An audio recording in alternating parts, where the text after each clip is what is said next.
Kasus pembunuhan ibu dan anak di Subang atau tepatnya di Jalan Cagak, Kabupaten Subang menemui titik terang setelah polisi menetapkan 5 orang tersangka.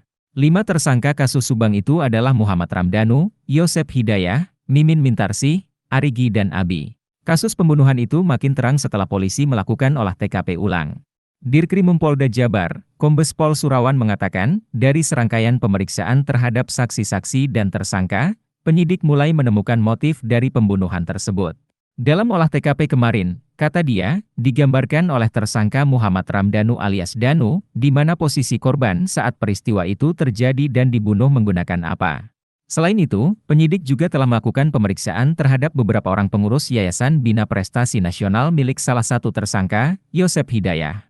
Dari hasil pemeriksaan tersebut, kata dia, ditemukan fakta bahwa yayasan tersebut legal. Namun, didapati data siswa fiktif pada yayasan tersebut. Saat ini, pihaknya masih menghitung berapa jumlah siswa fiktif setiap tahunnya untuk tingkat SMP dan SMK. Dari pemeriksaan terhadap yayasan tersebut, kata dia, penyidik kemudian melakukan pendalaman kaitan dengan motif pelaku menghabisi nyawa Tuti Suhartini, 55, dan anaknya Amalia Mustika Ratu. Sedikit banyak kita sudah mulai terbuka, kalau sudah klop semua keterangan kita sampaikan, ucapnya. Kasus pembunuhan ibu dan anak di Subang masih terus diselidiki oleh polisi.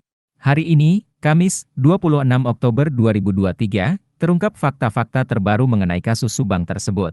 Di antaranya mengenai para tersangka kasus Subang dan kedatangan LPSK. Dugaan sengketa yayasan makin menguat. Dibunuhnya Tuti Suhartini dan Amalia Mustika Ratu belum diketahui dengan jelas apa penyebabnya. Namun, masalah yayasan ditengarai menjadi pangkal tewasnya Tuti dan Amalia. Yayasan yang dimaksud adalah Yayasan Bina Prestasi Nasional yang dimiliki keluarga Yosep Hidayah. Tuti Suhartini sendiri, bersama anaknya juga merupakan pengelola yayasan tersebut.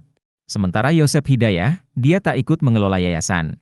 Konflik yayasan menguat terutama karena tersangka lain. Mimin Mintarsih sebelumnya juga menjadi pengurus yayasan sebelum digantikan Tuti Suhartini dan Amalia Mustika Ratu. Terkini, kabar tak sedap mengenai yayasan kembali muncul. Yang membuat Yoris yakin, pasca pembunuhan ibu dan adiknya tersebut, Yosep sempat meminta dirinya untuk mencairkan dana yayasan. Bahkan kata Yoris, papahnya menyuruh Danu untuk memegang jabatan bendahara pasca meninggal ibu dan adik tercintanya. Yoris menuturkan, setelah beberapa bulan setelah peristiwa pembunuhan ibu dan adik saya, Yoris mengaku kaget dirinya dinonaktifkan oleh ayahnya dari jabatan ketua yayasan. Penyidik di Treskrimum Polda Jabar menduga tersangka Yosef merupakan eksekutor dalam pembunuhan ibu dan anak di Kabupaten Subang. Dalam melakukan aksinya, tentunya Yosef tidak sendirian.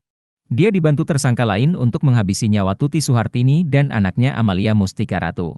Dirkrimum Polda Jabar, Kombes Pol Surawan mengatakan, dugaan tersebut muncul berdasarkan pengakuan tersangka M. Ramdhanu alias Danu yang dicocokkan dengan olah TKP.